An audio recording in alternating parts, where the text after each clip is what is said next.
उत्तर। उत्तर। कुशल व्यक्ति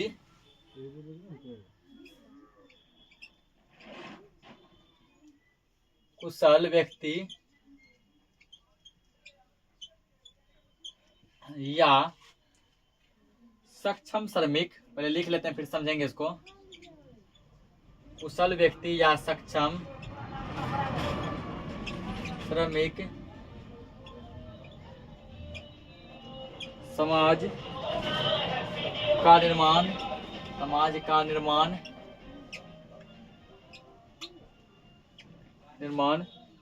करने के लिए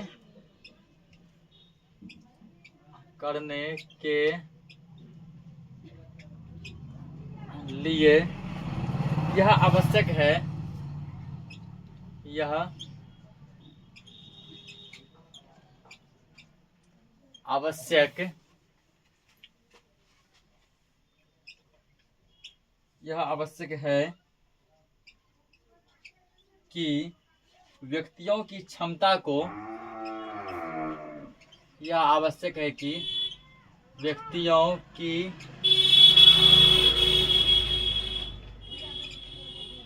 क्षमता को उस सीमा तक विकसित किया जाए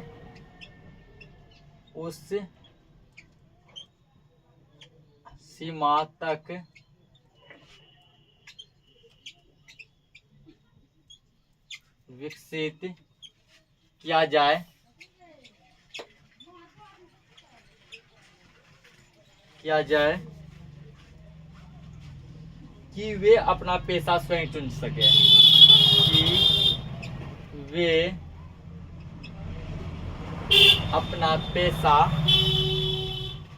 अपना पेशा स्वयं चुन सके।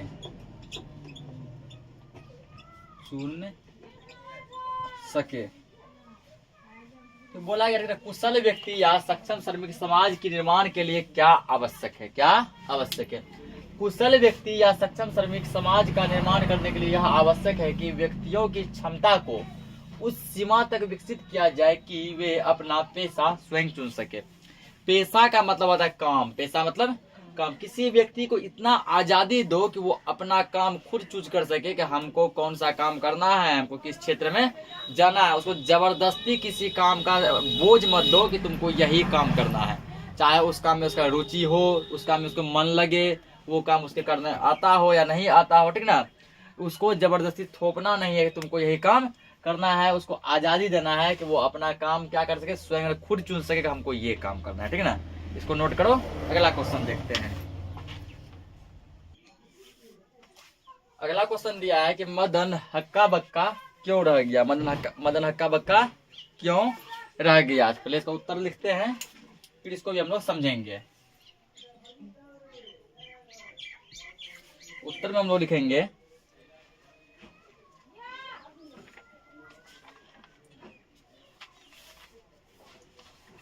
क्या लिखना है।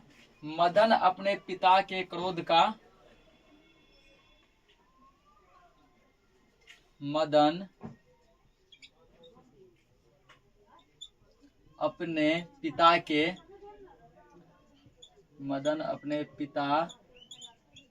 के क्रोध का भुक्तभोगी था।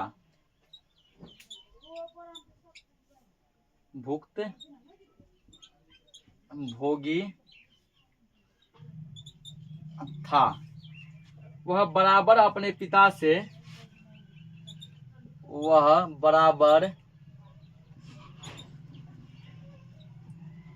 अपने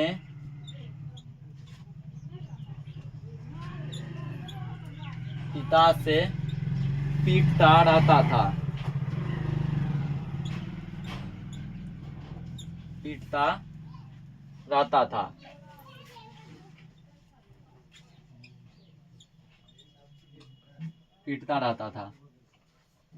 वह अपने पिता के प्यार से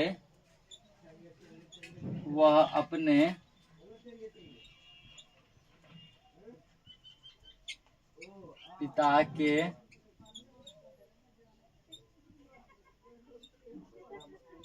प्यार से वंचित था।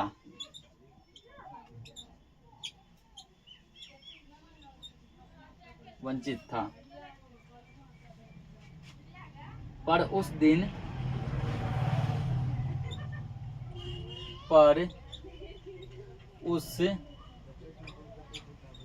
दिन मारकर चल का अंडा है। तो उस दिन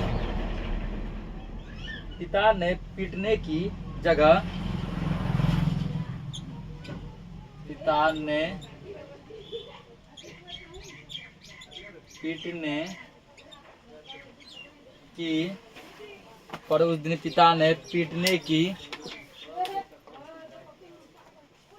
पीटने की जगह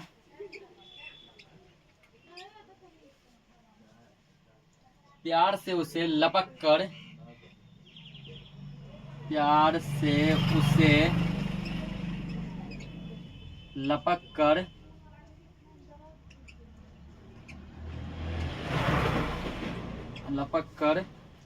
हाथों से उठा लिया।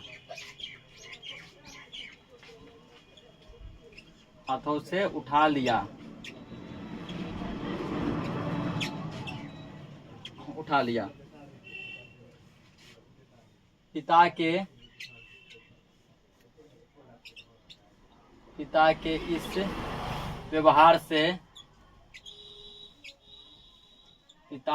व्यवहार से मदन हक्का बक्का रह गया।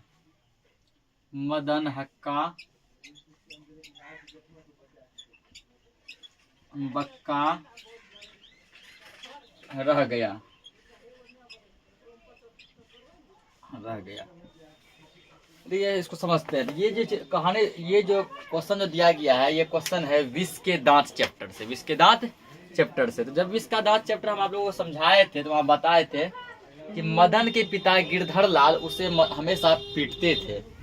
मदन के पिता कौन थे? गिरधर लाल, ठीक ना। और गिरधर लाल मदन को हमेशा पीटते रहते थे। मदन अपने पिता के क्रोध का भुक्तभागी था। मतलब उसके पिताजी जब भी गुस्सा होते थे तो वो गुस्सा मदन पर ही झाड़ देते थे, उसकी खूब पिटाई करते थे, ठीक ना। वह बराबर अपने पिताजी से मार खाता रहता था। तो याद होगा हम समझाए थे कि एक दिन क्या हुआ कि मदन और कासू यानी खोखा का ही क्या नाम है? कासू, ठीक ना। मदन और कासू में क्या हो गया था? लट्टू नचाने के लिए झगड़ा हो गया था। उस झगड़ा में क्या हुआ कि मदन जो है कासू का 2 दांत तोड़ा था ना। मदन कासू का 2 दांत तोड़ दिया। तो 2 दांत तोड़ने के बाद जब मदन पूरा जो है दबे पांव डरे गया, अपना घर गया, सोचा आज मेरे पिताजी हमको बहुत पिटाई करेंगे। तो हल्का सा छोटा मोटा कुछ गलती करते हैं वो खूब पिटाई करते हैं। आज तो हम 2 दांत ही तोड़ दिए उसका, आज खूब मार मारेंगे। लेकिन उसके पिताजी उसको पीटने की जगह, मारने की जगह क्या किया, उसको हाथों में पूरा गोदी में उठा लिए। गोदी में उठा के कहने लगे शाबाश बेटा, ठीक ना। इसी बात से मदन हक्का बक्का रह गया। इस बात से मदन क्या रह गया? हक्का बक्का रह गया। इसको नोट करो, अगला क्वेश्चन देखते हैं। अगला क्वेश्चन है संतु क्यों उदास हो गया? तो इसको भी पहले लिख लेते हैं, फिर हम लोग इसको समझ लेंगे। संतु क्यों उदास हो गया?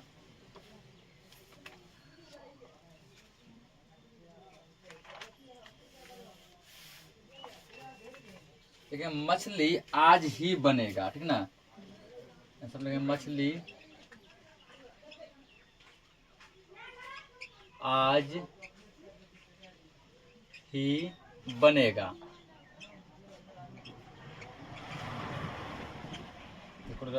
इन्वर्टेड कॉमा में मछली आज ही बनेगा।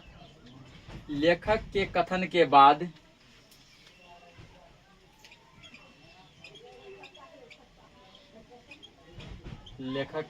मछली आज ही बनेगा। लेखक के इस कथन के बाद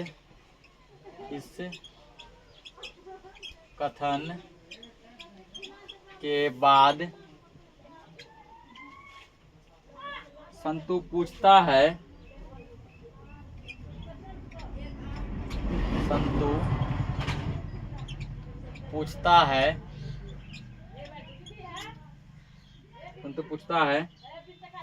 भैया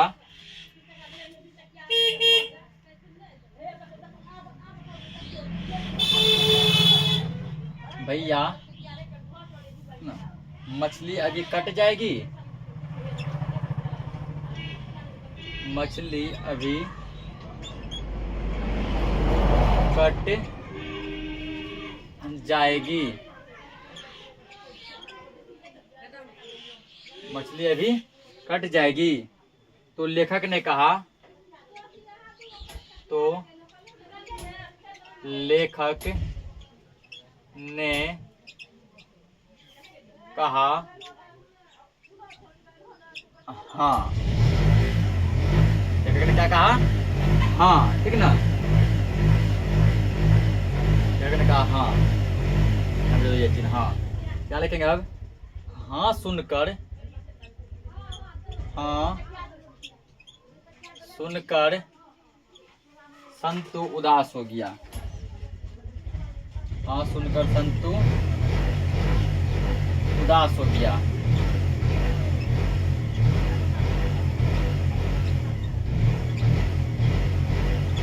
हो गया तो संतु उदास क्यों हो गया, ठीक। तो ये जो कहानी, ये जो क्वेश्चन जो है, ये है मछली कहानी, ठीक ना, चैप्टर को है ना मछली, उसी से दिया गया। तो संतु कौन था, संतु लेखक का छोटा भाई था, जो लेखक मछली कहानी लिखे हैं उसका छोटा भाई क्या नाम था, संतु। संतु तो लेखक कहते हैं कि मछली आज ही बनेगा, लेखक क्या बोलते हैं, मछली आज ही बनेगा। ये बात जब संतु सुना, संतु पूछता है लेखक से जाके कि भाई यार तो मछली आज कट जाएगी, कि मछली बनेगा तो उसको काटना पड़ेगा, क्या काटना पड़ेगा, काटना पड़ेगा। संतु पूछता क्या है कि भैया लेखक आज मछली कट जाएगी, ठीक ना। तो क्या पूछा, भैया मछली आज कट जाएगी, तो लेखक बोले हाँ मछली तो आज कट जाएगी, ठीक ना। जैसे ही संतु हाँ सुना, तो उसी बात से वो उदास हो गया कि मछली आज कट जाएगी। सोचा तो कि इससे खेलेंगे, इसको कुआं में डालेंगे, ठीक ना, इसी बात से वो क्या हो गया, उदास हो गया। इसको नोट करो, अगला क्वेश्चन देखते हैं। अगला क्वेश्चन है, घर शहर और देश के बाद कवि किन चीजों को बचाने की बात करते हैं, यानी कि कवि कविता में कवि पहले घर को बचाने की बात करते हैं, फिर शहर को बचाने की बात करते हैं, और फिर देश को बचाने की बात करते हैं। इसके बाद वो किन चीजों को बताने की बात करते हैं और क्यों करते हैं, ठीक है, और क्यों करते हैं, इसका क्या लिखेंगे उत्तर, आंसर में लिखेंगे घर शहर और देश के बाद, घर शहर और देश के बाद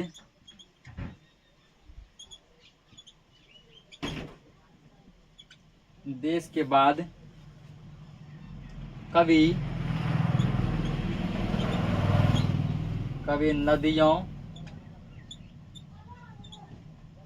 नदियों हवा भोजन, नदियों हवा भोजन, जंगल एवं मनुष्य को बचाने की बात करता है। तो मनुष्य को बचाने की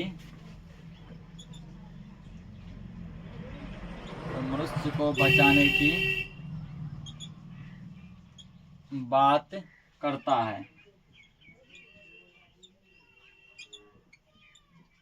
है। फिर क्यों करता है, लिखेंगे क्योंकि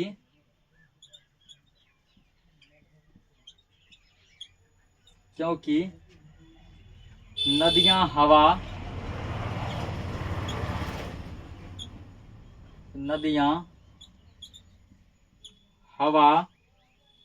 फल फूल, नदियां हवा अन्न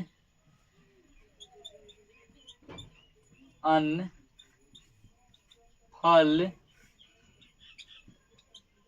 फूल जीवनदायक हैं,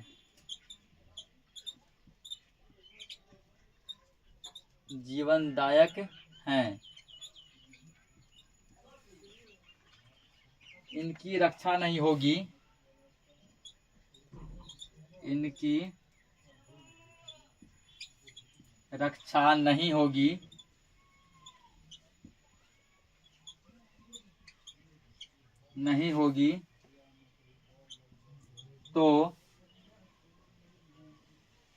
तो मनुष्य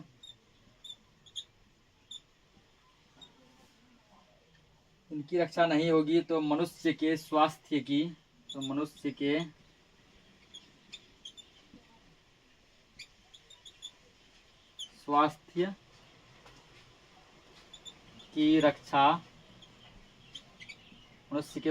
रक्षा नहीं हो सकती है, नहीं हो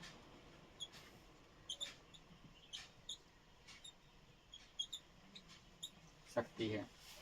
क्वेश्चन क्या था? घर, शहर और देश के बाद कवि किन चीजों को बचाने की बात करते हैं? तो घर, शहर और देश के बाद कवि नदियों, हवा, भोजन, जंगल और मनुष्य की बचाने की बात करते हैं, ठीक ना। नदी को, हवा को, भोजन को, जंगल को और इंसान को बचाने की बात करते हैं। क्यों करते हैं? क्योंकि यदि नदी, हवा, अन्न का मतलब भोजन, अन्न मतलब भोजन, फल फूल, ये सब क्या है? जीवनदायक है, ठीक है। नदी से देखो इंसान भी पानी पीते हैं, जानवर भी पानी पीते हैं, उसके नदी से हम लोग अपने खेतों में सिंचाई करते हैं ना। नदी हमारे लिए बहुत हेल्पफुल है, लाभदायक है। हवा हम लोग सांस में लेते हैं, हवा नहीं होगा तो हम लोग जीवित नहीं रह पाएंगे। अन्न यानी भोजन हम लोग खाते हैं, ये सभी चीज क्या है? जीवनदायक है। और यदि इनकी रक्षा नहीं करेंगे तो मनुष्य के स्वास्थ्य की रक्षा नहीं होगी। क्योंकि यदि मान लो नदी का रक्षा नहीं करेंगे, नदी मान लो गंदा होगा तो हम लोग वही गंदा पानी पियेंगे ना, तो हम लोग बीमार पड़ जाएंगे। इसको नोट करो। 4 क्वेश्चन हुआ, एक क्वेश्चन और देखते हैं।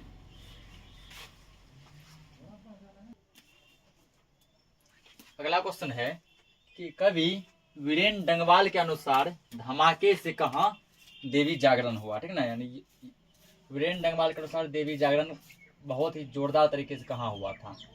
तो गरीब बस्तियों में हुआ था। कहाँ हुआ था? गरीब बस्तियों में। यहाँ लिखेंगे कवि वीरेन डंगवाल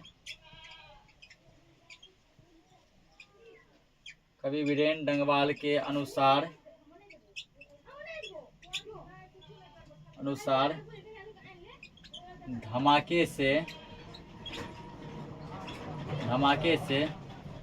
बस्तियों में कवि वीरेन डंगवाल के अनुसार धमाके से गरीब बस्तियों में देवी जागरण हुआ।